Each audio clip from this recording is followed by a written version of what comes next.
Nabi kita Muhammad sallallahu alaihi wasallam sabda, wasidku fil maqal yuhassinul aqwal.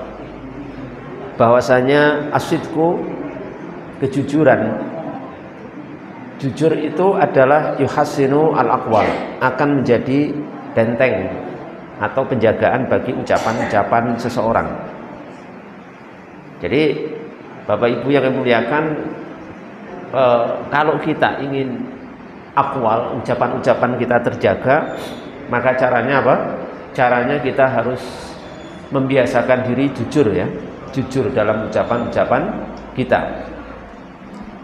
Jujur itu bagaimana? Jujur itu mengkabarkan sesuatu kama fil waqi', sesuai kenyataan, itu jujur, Pak. Nah, bagi kita semuanya, seorang muslim, seorang mukmin, apalagi kita yang sudah alhamdulillah taat kepada Allah Subhanahu wa taala, dan kita juga sudah ngaji seperti ini, maka apa? Maka hendaknya kita berusaha untuk senantiasa jujur dalam ucapan-ucapan kita, karena itu nanti akan menjadi benteng, menjadi penjaga bagi ucapan-ucapan kita selanjutnya. Nah, di sini hadisnya apa? Wasidku yuhassinu al aqwal, bahwa kejujuran itu merupakan benteng penjaga dari ucapan-ucapan terhadap ucapan-ucapan kita. Sebagaimana fal kadhibu, maka seorang yang berdusta, itu apa? Ghairu maqbulin kalamuhu indallahi wa indal khalqin. Seorang yang sering atau punya kebiasaan berbohong itu, ucapannya tidak diterima. Ucapannya tidak diterima di sisi Allah Subhanahu wa taala dan di sisi makhluk. Jadi kalau seorang yang senang berbohong, itu nanti resikonya ucapan-ucapan dia tidak akan diterima di sisi Allah Subhanahu wa taala. Jadi di sisi Allah tidak diterima, kemudian di sisi makhluk, di sisi sesama manusia juga tertolak. Kenapa? Karena sudah terbiasa berbohong. Oleh karena itu Bapak Ibu yang kami muliakan rahimakumullah, monggo ing mriki kawula saya mengajak untuk diri kami pribadi secara khusus dan juga jamaah secara umum, monggo kita membiasakan diri untuk napa? Jujur. Jujur itu tidak bohong. Jujur itu menyampaikan sesuatu sesuai kenyataannya pripun. Kalau manis katakan manis, kalau pahit katakan apa? Pahit. Jangan pahit ngomong apa? Manis. Manis ngomong apa? Pahit. Kalau merah katakan merah, kalau hitam katakan hitam. Itu jujur, Pak namanya. Sekalipun dalam hal-hal kecil kita terhadap istri, terhadap anak-anak kita, ya jangan suka bohong. Misalkan kita minumi obat anak kita, terus bohong malan bapaknya. Napa? Ini enak, wah padahal obat, gitu. Berarti ini anaknya kurang ajar bapak ini, gitu. Pahit, jelas pahit, yang ngomong saja pahit. Gak usah, wah ini enak, ini manis, baru diminum pahit. Ya, ini betul jujur. Jadi jujur dalam hal kecil, sekalipun monggo kula jenengan membiasakan jujur. Kalau kita ingin atau ngomong ke anak kita, ingin membelikan sesuatu, ingin mengajak kemana, gitu, karena sebab-sebab tertentu, maka ya harus ditunaikan. Itu jujur namanya. Jangan sampai menyelisihi. Nanti sore kamu tak belikan ini, misalnya, gitu. Anak kita nanti ketika menagih ya harus dibelikan, Pak, karena itu apa? Kejujuran. Nanti kalau kita sebagai bapak, sebagai ibu biasa jujur, anak kita akan ikut apa? Jujur, Pak. Tapi kalau kula jenengan itu biasa bohong, nanti anak kita juga ikut apa? Bohong. Katanya buah itu jatuh tidak akan jauh dari apa? Pohon. Anak itu kang ngapusi bapaknya biasanya nggih napa? Jenengan lho niki sing ngomong. Jadi anaknya ngoten nggih bapake dari bapak. Ya wa kana abuhuma sholihah. Jadi dalam Quran disebutkan bapak keduanya itu seorang soleh. Artinya apa? Artinya kesolehan orang tua itu punya takdir, punya pengaruh kepada anak. Nah ini penting banget nih. Saya ulangi, bahwa kesolehan orang tua bapak dan ibu itu punya pengaruh kepada anak. Anak soleh sebabnya insya Allah karena bapak ibunya apa? Soleh. Anake mboten soleh sebabnya kemungkinan besar karena bapak ibunya tidak soleh. Jadi kita mulai dari diri kita termasuk dalam kejujuran niki. Salah satu hal yang mungkin perlu kita ingatkan di sini adalah untuk kita-kita atau setiap muslim yang mungkin memilih memutuskan diri untuk menjadi pegawai atau pejabat negara. Oke, saya ingatkan jangan apa? Jangan apa? Korupsi. Jangan korupsi. Kalau pengen korupsi jangan jadi pejabat. Kalau jadi pejabat jangan korupsi. Karena koruptor itu salah satu sifat yang melekat karena bohong. Paham betul ini? Jadi koruptor itu bisa melakukan korupsi karena dia pasti bohong. Bohong apa jujur? Bohong, ya. Itu sebabnya niku. Ini bahaya sekali. Karena dia untuk itu harus menipu dulu, Pak. Harus menipu, harus manipulasi data, harus berbohong dulu. Baru dia akan mencapai target-targetnya untuk mengambil harta orang lain tanpa kebenaran. Bukan hartanya, bukan haknya, kemudian diambil. Itu jalan pertama yang harus dia harus al-kadzib, harus bohong dulu. Maka tadi disebutkan apa?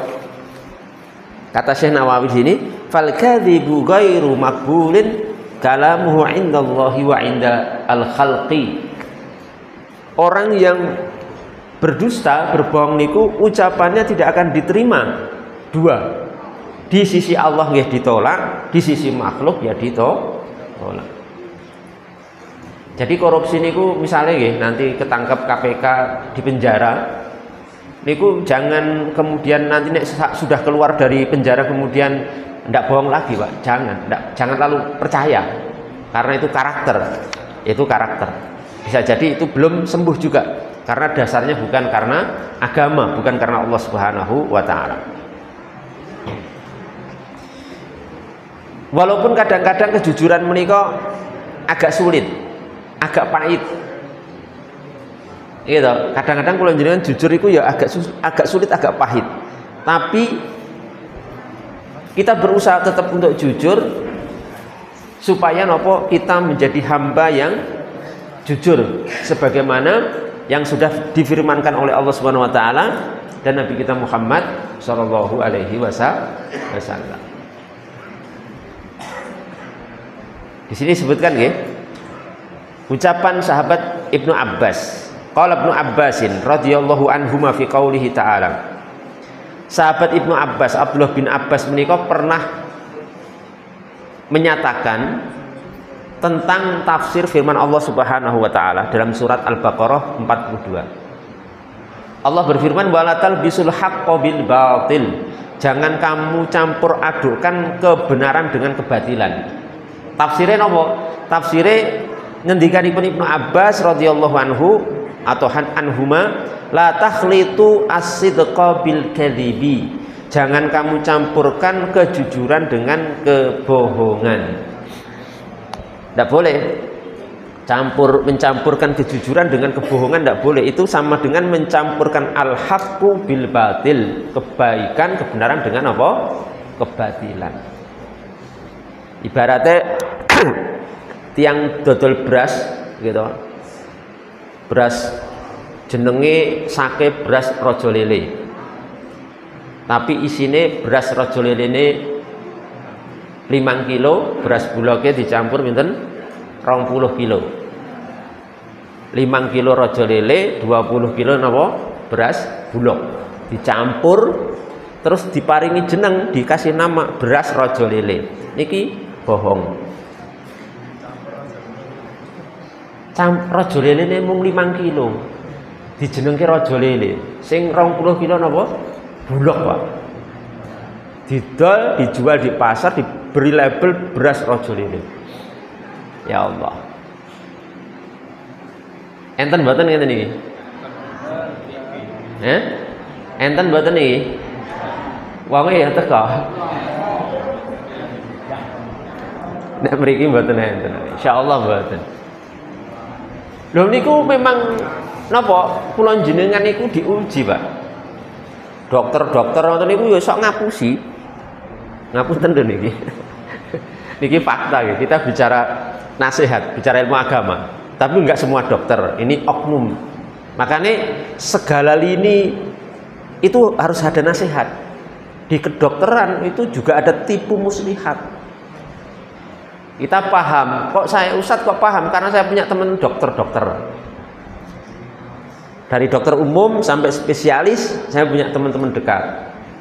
Yang di Solo, di luar Solo, di Jakarta, di Bandung, di macam-macam, saya punya kenalan. Mafia-mafianya juga banyak. Misalnya ini tidak hanya seharusnya tidak operasi, tapi diobo operasi. Oh harus operasi, kalau nggak operasi bayar ini. Padahal seharusnya tidak operasi. Sebabnya operasi pendapatan dokternya banyak. Ini juga tidak jujur. Seharusnya tidak harus opnam, tapi ngomong harus opnam. Ini bahaya kalau tidak opnam. Padahal kasih obat ini pulang selesai punan. Waras ya. Tapi diomongi opnam. Dokternya karena tidak jujur. Gitu? Seperti itu banyak terjadi, Pak. Benar-benar terjadi. Mafia obat, ya, saya dapat dokter di Jogja, teman saya, wah mafia obat juga ngeri sekali. Jadi nanti perusahaan obat itu kalau masuk rumah sakit untuk bisa dibeli obatnya dengan total ratusan juta itu punya channel di dalam rumah sakit. Orang tertentu yang mengegulkan tanda tangan, nanti si yang tanda tangan ini yang bisa mengegulkan itu nanti diberi fee. Uang nopo pelancar uang bagian dia fee-nya dari total misalnya 250 juta dia dapat 30 juta cuma tanda tangan toh tapi lolos bisa masuk rumah sakit itu juga tidak jujur. Macem-macem dari semua lini kehidupan kita itu ada potensi-potensi ke arah sana. Yang polisi juga ngoten, nangkep orang nggak punya SIM KI 50.000, 100, oke jalan, gitu. Itu fakta, Tapi tidak semua polisi, ada yang seperti itu. Saya pernah punya teman di daerah pelosok. Daerahnya itu pas hajatan ada perjudian banyak, beberapa kalangan halakoh perjudian. Masya Allah, luar biasa. Terus telepon Pak Polisi, Polres atau ya kayaknya Polres, mau ditindak dan ini tempat saya ada perjudian besar yang ikut puluhan bahkan ratusan, mohon segera ditindak sekarang. Ini baru pada main. Wes bubarno dhewe lur. Jadi yang laporan suruh bubarkan diri, ongkosnya tidak ada. Nek diongkosi kita berangkat, nek tidak ada ongkos tidak bisa berangkat. Ya mboten jujur juga. Macam-macam Bapak Saudara. Yang DPR, yang ini, yang semua, yang bupati, gubernur, macam-macam. Semua punya potensi untuk ke arah itu. Makanya Bapak Ibu sekalian, kita harus yang sudah belajar, sudah ngaji seperti ini. Makanya fungsinya kula jenengan ngaji ngenten iki, Pak. Ngaji itu tidak hanya belajar hukum-hukum fikih, tapi juga mempelajari tazkiyatun nafs. Hati kita perlu dibersihkan. Amaliyah kita. Yang kerjanya pedagang, hati-hati ya. Sok jual beli, macam-macam pedagang niku enggak bisa sayur, bisa apa saja. Niku potensi untuk berbohong juga besar.